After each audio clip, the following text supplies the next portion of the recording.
Hello and welcome to another episode of To Watch and To Play, a podcast about two things, movies and video games. I am your host. My name is Will Bretz, and today I have one movie and one video game. Let's get into it.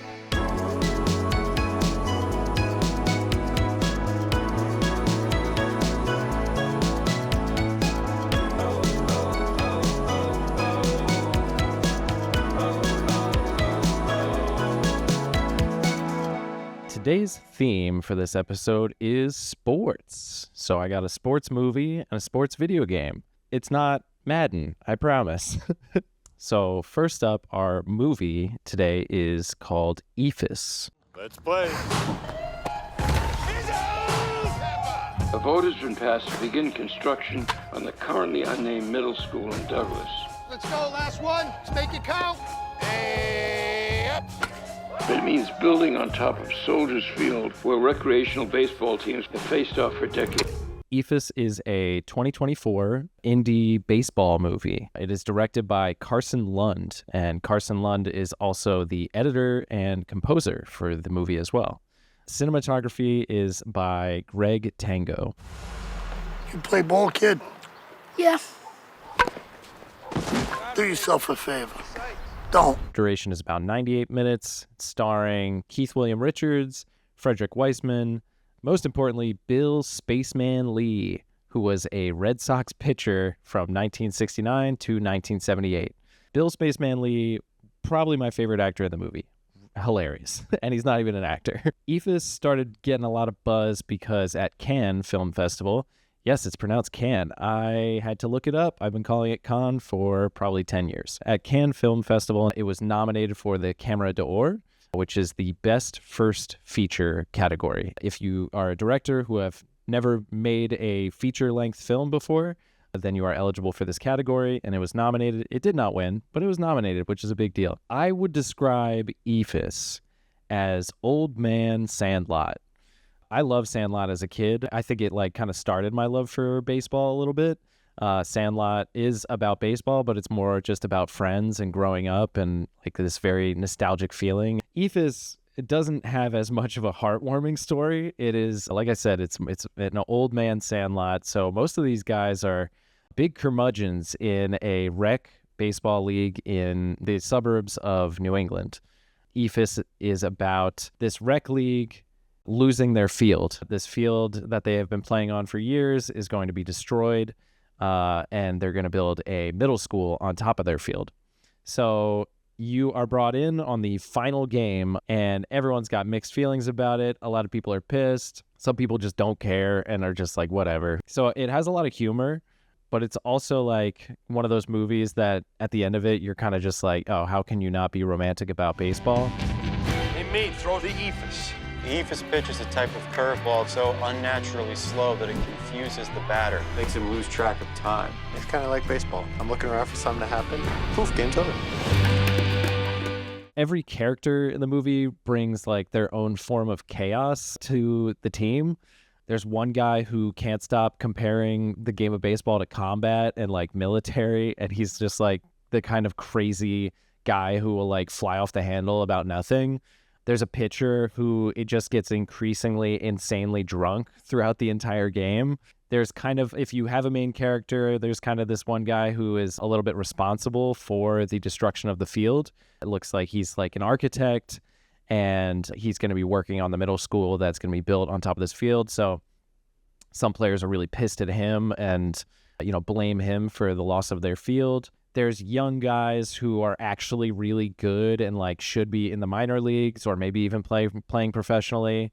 And then there's other guys who just watch because they're not good at all, but they just love the game of baseball. So they're riding the bench and just chit chat. And it's a very vibes heavy baseball movie.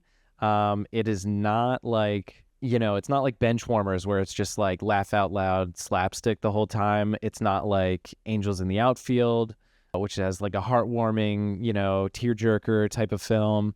It kind of can touch on those genres for moments, and then it's almost the inning changes, suddenly the vibe will change very quickly. It's a fun one to just go in with an empty head and just kind of be there and experience the game of baseball. And yeah, I was not expecting anything. Like, I had zero expectations going into it.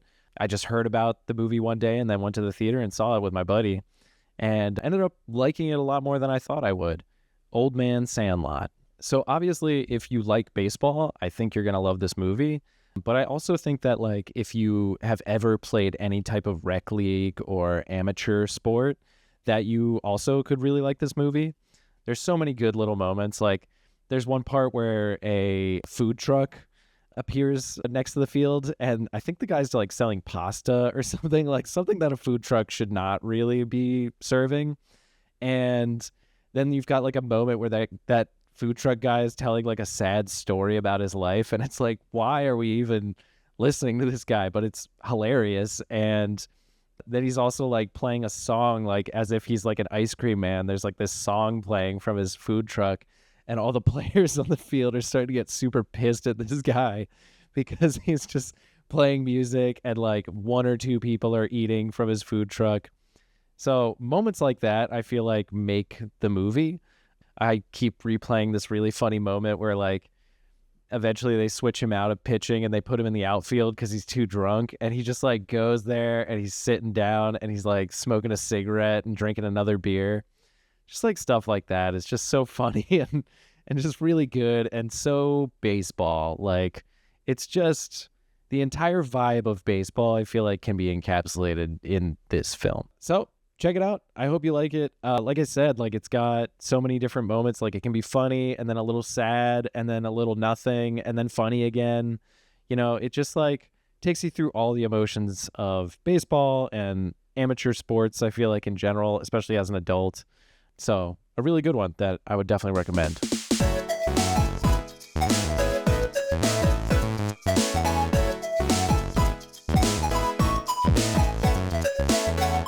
All right, next up, to play. I have a sports game that I've been loving a lot lately, and it's not Madden, and it's not MLB The Show, and it's not FIFA. It is called Olli Olli World.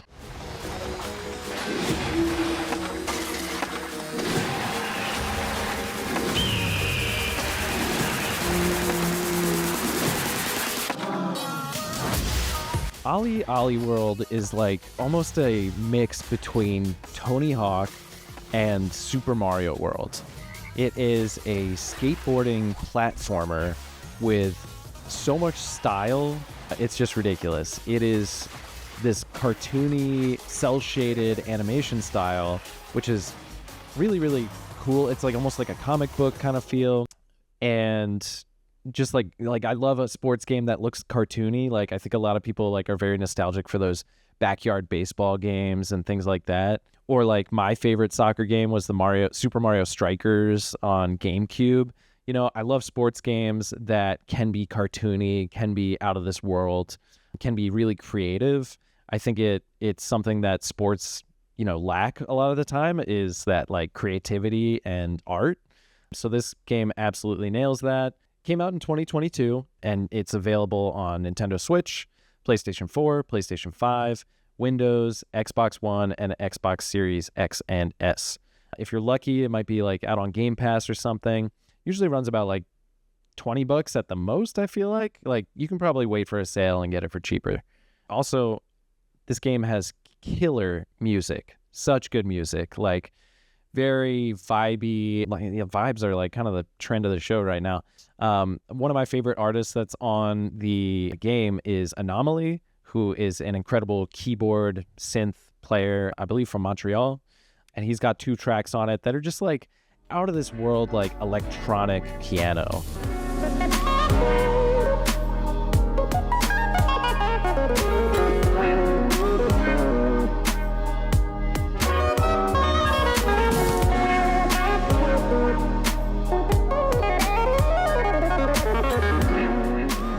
So like, I feel like the music is so important in skateboarding games, like thanks to Tony Hawk. Like, if you read about the original creation of the Tony Hawk games, like how important music was to him, you have to have the vibes right while you're skateboarding. Like, you got to feel good. You got to feel badass. You got to feel like you're doing sick stuff. And this game nails that.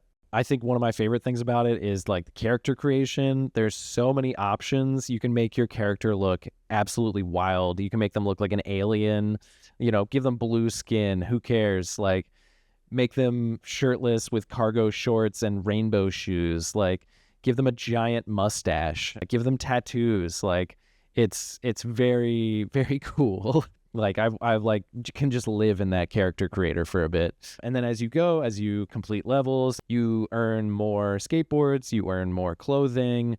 And then once you start playing, I think this game has a super, super interesting control scheme. It is not like Tony Hawk. It actually, like, it kind of feels like you're playing with like a tech deck. Like, you're flipping your character's board with your fingers. Basically, you use the right joystick with your thumb, and if you hold, that direction down, you'll start to like charge an ollie, and then whichever directions you go from there, from down, say you go to the right and there's a kick flip. If you go to the left, that's a heel flip. If you go up, that's an impossible. Things like that. You're kind of like flicking the right joystick in different directions to do your jumps and do your flip tricks, which is super cool. I've never played a game that had that type of control. And then on top of like the jumping and the flip tricks, as you go, it'll teach you how to do ridiculous combos. So you're going to do a flip trick into a spin and grab, like indie grab, 180. And then you're going to land on a rail, and you're going to do a sick nose grind. And then you're going to do a flip trick off of the grind into a manual, and then off a ramp, and then more flip tricks, and then you just keep going. Like, I've had levels where I have like 100 multiplier combo because I'm just doing so many tricks and into other tricks. I would say the game like does a really good job in the beginning of teaching you those controls. They don't start you off too hard. It feels great to finish a level, and like you can't really finish a level without understanding a new mechanic. So like each level kind of acts as a lesson, which I thought was great. And then by, level 30 or something, you're starting to do some pretty crazy shit. I got to a level where it is do 3 laps around this track, and it gets harder each time. Different environment parts change as you go. And don't break your combo the entire time. I think it took me like a good 20, maybe 25 minutes to beat this one level. But then once you do, you feel like amazing. Like you just did the sickest shit ever. Like literally, you're going to be vocally cheering for yourself as you beat levels. So it does get pretty hard, but I feel like it does a really good job in the beginning of teaching you the mechanics and getting you used to things so that when it gets to the crazy hard levels, like you're pretty ready. Like you're capable. It's going to take a while, but you're capable and you can do it. So yeah, Olli Olli World, amazing game. Loved it. All right, let's talk about a few other things that I'm super hyped about lately.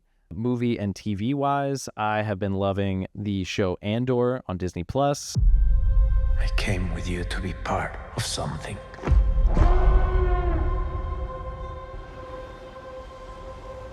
The Empire cannot win.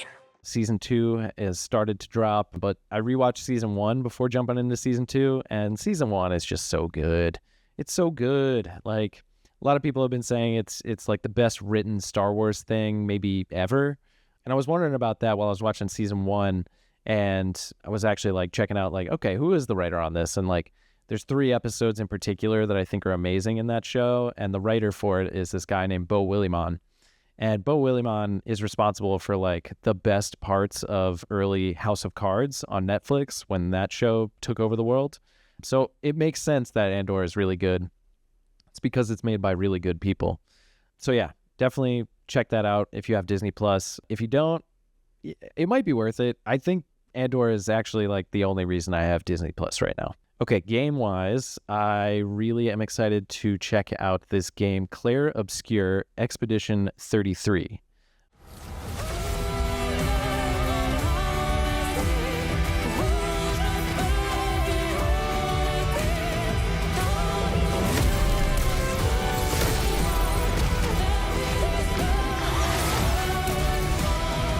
It is a French RPG, which results in my favorite genre abbreviation in the industry, which is a JRPG.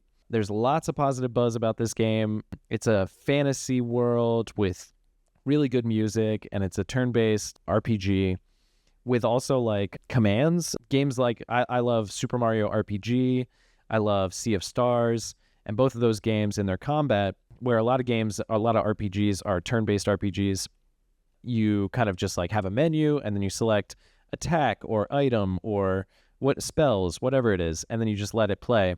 This one has timed reactions and actions associated with that. So not only you're attacking, but like you better press X at the exact right time and then you'll crit or do a double attack or whatever it is.